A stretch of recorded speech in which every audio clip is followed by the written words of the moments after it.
जर तुम्हाला कोणी म्हटलं तू या जगातील सर्वोत्तम यशस्वी बनणार आहे तर तुम्हाला नक्कीच आवडेल ना.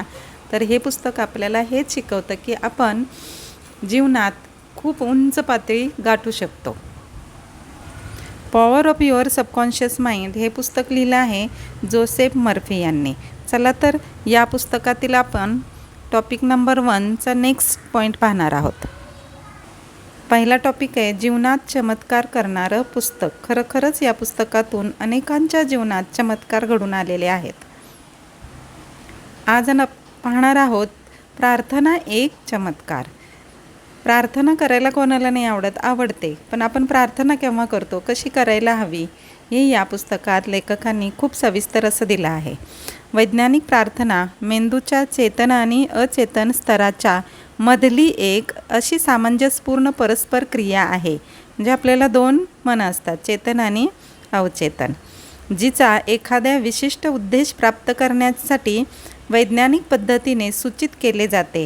हे पुस्तक आपल्या आत लपलेल्या अनंत शक्तीच्या उपयोगांचा वैज्ञानिक पद्धत शिकवत आणि तुम्हाला ते सर्व प्राप्त करायला समर्थ करेल. आपल्या आतमध्ये अनंत शक्ती आहे, खूप मोठी शक्ती आहे. तिचा उपयोग कसा करायचा हे लेखकांनी या पुस्तकात सांगितलं आहे.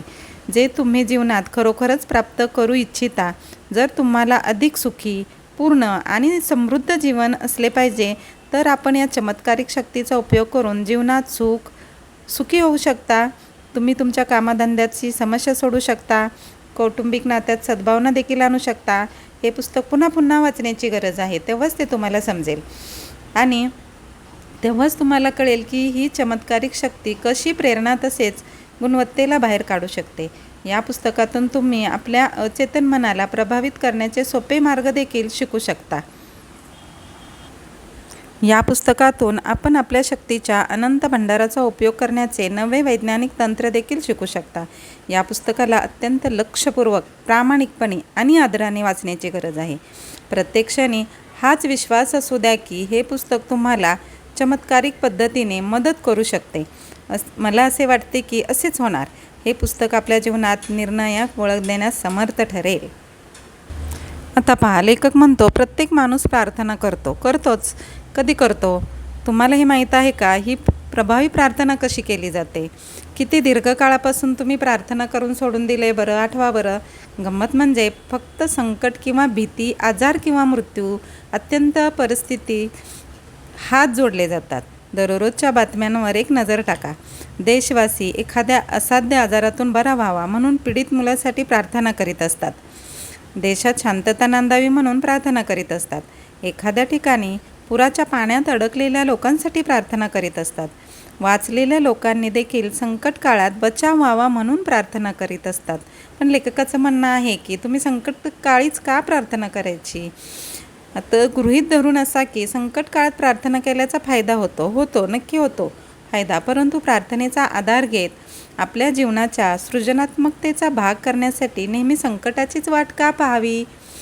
प्रार्थनेचे चमत्कारिक परिणाम वर्तमानपत्रात छापून येत असतात, जे या गोष्टीचा पुरावा असतो की प्रार्थनेचा उपयोग झाला आहे. परंतु प्रार्थनेचे इतर प्रकार देखील आहेत, जसे मुलांची छोटी प्रार्थना, जेवणाच्या वेळी ईश्वराचे स्मरण, ईश्वरासोबत तादात्म्य पावण्यासाठी धार्मिक प्रार्थना.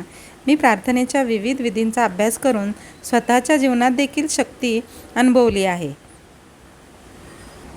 लेखक म्हणतो, मी अनेक लोकांसोबत चर्चा करून हे समजून घेण्याचा प्रयत्न केला आहे की प्रार्थनेचा फायदा होतो. मुख्य समस्या अशी की उत्पन्न होते लोकांना प्रार्थना कशी करावी हे शिकवणं. संकटात सापडलेल्या लोकांना तार्किक पद्धतीने विचार करायला शिकवणं कठीण असतं. आपल्यापेक्षा जास्त संकटात सापडलेल्या लोकांचा विचार त्यांच्या डोक्यात असेल तर त्यांच्या ऐकण्याची, समजण्याची क्षमता देखील कमी होते. एखादी सरळ पद्धत हवी ज्याचं तो पालन करील. प्रभावी पद्धत जी सहज परंतु खास असावी असं लेखकाला वाटतं आणि त्यांनी त्या या पुस्तकात दिलेलं आहे. या पुस्तकाची अद्भुत विशेषता काय बरं आहे? या पुस्तकाची अद्भुत विशेषता अशी आहे की याचं व्यावहारिक आणि वास्तववादी असणं. या पुस्तकात आपल्याला सरळ पद्धती आणि प्रभावी फॉर्म्युले भेटतील, ज्यांना आपण दररोजच्या जीवनात अनुभवू शकता.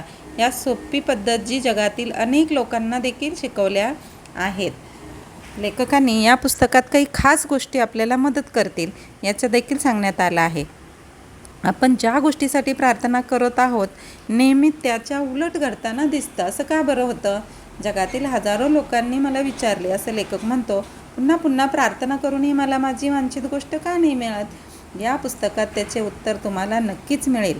पुस्तक अचेतन मनाला प्रभावित करणे आणि योग्य उत्तर मिळण्याच्या पद्धती स्पष्टीकरण देतं. म्हणून हे पुस्तक असामान्य स्वरूपात मूल्यवान असे बनले आहे. संकटाच्या काळात नेहमी आपली मदत करेल म्हणून हे पुस्तक परत परत वाचावं अशी लेखकाची इच्छा आहे.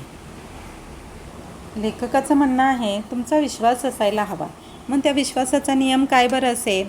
अनेक लोकांना असे वाटते की मनुष्याच्या प्रार्थनेचे उत्तर त्या गोष्टींमुळे मिळतं ज्याच्यावर आपण विश्वास ठेवला आहे. परंतु लेखक म्हणतो असे नाही. त्याचे उत्तर तुम्हाला मिळतं ते त्याला असणाऱ्या विश्वासामुळेच, म्हणजे स्वतःवरचा आतला विश्वास असणं महत्त्वाचं आहे असं लेखकाचं म्हणणं आहे. प्रार्थनेचा फायदा तर तेव्हाही मिळतो ज्यावेळी मनुष्याचे अचेतन मन त्या मनुष्याची मानसिक प्रतिमा किंवा विचारावर प्रतिक्रिया करून त्याला वास्तवात आणतं. विश्वासाचा हा नियम जगातील सर्व धर्माच्या रहस्यांचा सिद्धांत आहे. हा खूप मोठा सिद्धांत आहे. हे त्याच्या मनोवैज्ञानिक सत्याचं गुप्त कारण आहे. धार्मिक वेगळेपणा असताना देखील, जसं की कोणी बौद्ध आहे, कोणी ख्रिश्चन, कोणी मुस्लिम, कोणी यहुदी, त्यांच्या प्रार्थनेचं उत्तर मिळतं का तर मिळतं. हे असं होऊ शकतं. याचं कारण असं आहे की प्रार्थनेचं उत्तर विशिष्ट श्रद्धा, धर्म, कर्मकांड, संस्कार, आराधना, भजन, मंत्र, बळी किंवा नैवेद्याने होत नाही. उत्तर तर ते विश्वास किंवा मानसिक स्वीकृतीमुळंच मिळतं ज्याच्यासोबत प्रार्थना केली जाते. जीवनाचा नियम विश्वासाचा नियम आहे. विश्वास मनाचा एक भाग आहे. मनुष्य जसा विचार करतो, अनुभव घेतो आणि विश्वास ठेवतो तसेच त्याचे मन, शरीर आणि परिस्थिती निर्माण होत राहते. आपण काय आणि का करत आहोत? ज्यावेळी तुम्हाला हे माहीत होईल त्यावेळी आपण अचेतन मनाच्या मदतीने असे तंत्र तयार करू शकता जे जीवनाच्या सर्व चांगल्या गोष्टी मिळवून देऊ शकते. यशस्वी प्रार्थनेचा मूळ अर्थ मनोकामना पूर्ण होणं असा आहे. धन्यवाद.